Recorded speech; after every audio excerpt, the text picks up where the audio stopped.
உரைத்து வாழ்வென்று உழைத்து வாழ். உரைத்து வாழ் என்று சொன்னவர் உழைத்து வாழ் என்றார். தீதும் நன்றும் பிறந்தர வாரா. அருமையான வரிகளை எல்லாம் நீங்கள் விட்டுவிட்டீர்கள் என்கிற ஒரு ஆதங்கத்தோடு பேசிக் கொண்டிருக்கின்றேன். நன்மொழியே நம் பொன்மொழியாம். போரை புறந்தள்ளி பொருளை பொதுவாக்கவே அமைதி வழிகாட்டும் அன்பு மொழி ஐயன் வள்ளுவரின் வாய்மொழியாம். ஓர் அறிவு முதல் ஆறு அறிவு உயிரினமும் உணர்த்திய உடல் அமைப்பை பகுத்து கூறும் ஒல்கா புகழ் தொல்காப்பியமும். ஒப்பற்ற குரல் கூறும் உயர் பண்பாடு ஒலிக்கின்ற சிலம்பும் மேகலையும் சிந்தாமணியுடனே வளையாபதி குண்டலகேசியும் செம்மொழியான நம் தமிழ் மொழியாம் அகமென்றும் புறமென்றும் வாழ்வை அழகாக பகுத்தறிந்து ஆதி அந்தமில்லாத இருக்கின்ற இனிய மொழி ஓதி வளரும் உயிரென உலக மொழி நம்மொழி நம்மொழி. அதுவே செம்மொழி செம்மொழி நம் தமிழ் மொழி. வாழியவே வாழியவே வாழிய வாழிய வாழியவே. இந்த வரிகளை உங்களுடைய வாயிலிருந்து அடுத்த முறையாவது நான் கேட்க வேண்டும். முதல் பரிசு பெற்று இந்த மாவட்டத்திலிருந்து மாநிலத்துக்கு செல்கிற என்னுடைய மாணவ செல்வங்கள், தயவு கூர்ந்து அங்கேயும் நீங்கள் முதல் பரிசு வாங்குகிற தகுதி உங்களிடம் இருக்கிறது என்பதுதான் உண்மை. அதிலே பொதுவாக பேச்சு போட்டி என்று சொல்லும் போது உங்களுடைய பேச்சுக்கள் எல்லாம் அற்புதமாக இருக்குது. ஆனால் ஒரு சில இடங்களில் கொஞ்சம் தடுமாறுகிறீர்கள். அது முக்கியமாக கருத்து. அந்த கருத்து என்பது நம்மளிடம் குறைவாக இருக்கும் போது மற்றவர்களை விடவும் மதிப்பெண்கள் குறைவதற்கு வாய்ப்புகள் அதிகம் உண்டு.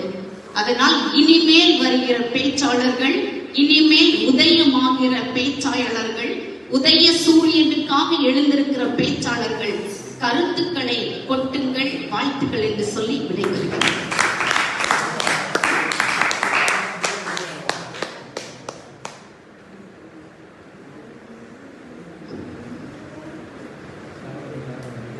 அனைவருக்கும் வணக்கம்.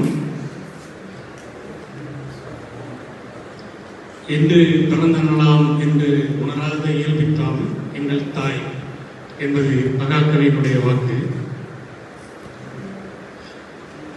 இங்கே தமிழக அரசானது கலைஞருடைய பிறந்த நாளான ஜூன் 3 அன்று செம்மொழி நாள் விழாவாக கொண்டாட இருக்கின்றது. அந்த நாளில் கலைஞருடைய தொண்டினை மாணவர்களுக்கு கொண்டு செல்கின்ற வகையில் இந்த போட்டிகளானது நடைபெற்றது. மாணவ செல்வங்கள் அத்தனை பேரும் திறமையுடன் பேசியதற்கு வாழ்த்துக்கள். நாங்கள் நடுவர்களாக இருந்தாலும் கூட எங்களுக்கு மதிப்பெண் போடுவது எப்படி போடுவது அப்படிங்கிற யோசிக்கும்படியாக நீங்க பேசுறீங்க. அதுதான் சிறப்பாக நான் நினைக்கிறேன். பரிசு என்பது எல்லாராலும் பெற முடியாது. ஆனால் பேசிய அத்தனை பேரும் தங்கம்.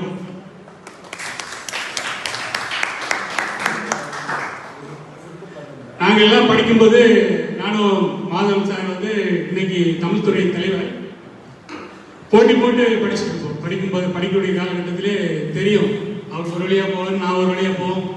ஆனால் படிப்புல தான் இருக்கும், கவனம் வேற எதுலையும் போவாது. அது மாதிரி மாணவ செல்வங்கள் இன்னைக்கு பார்க்கும்போதும் பேசும்போதும் அவங்களுடைய நடை உடை எல்லாமே பார்த்தாச்சுன்னா ரொம்ப சிறப்பாக இருந்தது.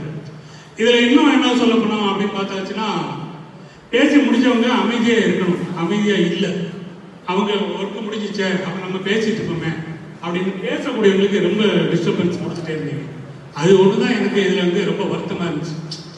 நம்மளுடைய பசி தீர்ந்துருச்சு, அடுத்தவங்க பசியா இருக்காங்களே, கொஞ்சம் அமைதியா இருப்போமே அப்படிங்கிற ஒரு சிந்தனை இல்லை. ஏன்னா அவங்க பேசும்போது திடீர்னு உங்களை பார்த்தாச்சு அப்படின்னு சொல்லி ஒரு இடையூறு அவங்களுக்கு வரும்.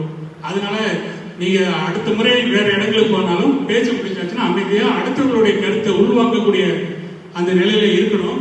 அடுத்து பார்த்துச்சுன்னா பேசினுடைய தலைப்பு என்ன, அதை ஒட்டி நம்ம பேசுறோமா அப்படிங்கிறதுல நீங்க ரொம்ப கவனமா இருக்கணும்.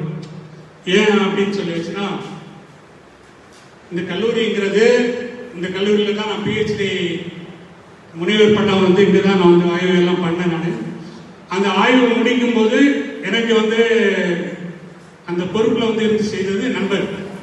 அப்போ பதவியில் இருக்கு. நான் மாணவனா இருக்கேன், என் நண்பன் வந்து ஹெச்ஓடியா இருக்காரு. அப்படிப்பட்ட ஒரு சிறப்பான ஒரு சூழ்நிலை. எனக்கு வந்து கைட் பண்ணது எல்லாமே வந்து பார்த்துச்சுன்னா ஹரிகிருஷ்ணன் சார்னு சொல்லிட்டு அவர் ஒரு நண்பர், குரு எல்லாமே. அப்படி ஒரு சிறப்பான கல்லூரி இது.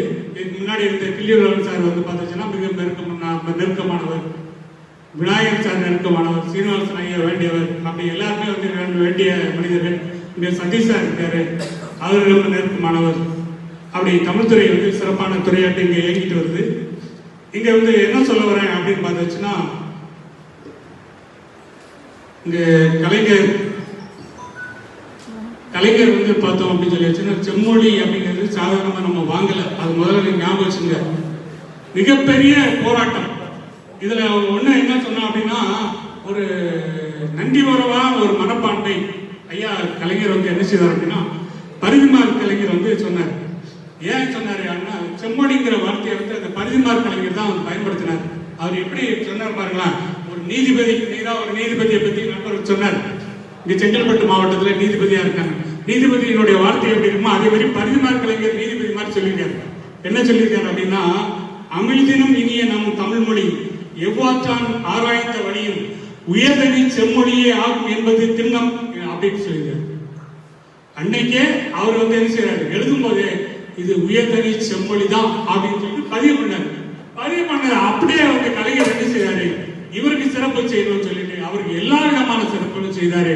அங்க இல்லத்தை திறந்து அந்த இல்லத்துல முதல் கையெழுத்தாட்டை கலைஞர் தான் கையெழுத்திட்டார். பெருமைக்கு பெருமை செய்தவர்